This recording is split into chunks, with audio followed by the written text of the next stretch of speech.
અરવલ્લી જિલ્લાના મેઘરજ તાલુકાના Isari police station વિસ્તારમાં તસ્કરોને જાણે પોલીસનો ડર ના રહ્યો હોય તેમ છેલ્લા કેટલાય સમયથી પશુ ચોરી, વાહન ચોરી તેમજ ઘરફોડ ચોરી સહિતના બનાવોને અંજામ આપી રહ્યા છે, જેને લઈને પ્રજામાં ભયનો માહોલ છે. ત્યારે નવા ગામે એક જ લાઇનના 3 મકાનના તાળા તોડી આગળના ભાગેથી બિંદાસપણે ઘરમાં પ્રવેશ કરી સોના ચાંદી સહિત બ્લેન્કેટની ચોરી કરી ચોરો પલાયન થઈ જતા શિયાળાની હાડ થીજવતી ઠંડીમાં ચોરોનો આતંક વધતા પ્રજામાં ભયનો માહોલ છે. ચોરી અંગેની ઘટનાની જાણ પોલીસને થતાં ઈસરી પોલીસનો કાફલો દોડી આવ્યો હતો અને પોલીસને શોધવા મથામણ શરૂ કરી હતી. મારું નામ વાળંદ નાયક કુમાર છે. નવા ગામનો રહેવાસી છું, નવા ગામ કંટાળો જોડે.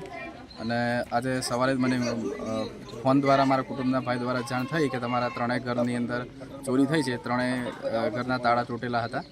બરાબર, તો હું ઘટના સ્થળે પહોંચ્યો જેટલું બને એટલું જલ્દી, અને મેં જોયું તો 3 ઘરના તાળા તૂટેલા હતા અને જે રોકડ અને ઘરેણાં જે હતા ચાંદીના, સોનાના, પ્લસ જે બીજો બી કપડાં અને બ્લેન્કેટને બધું હતું એ ચોરી થયેલ છે.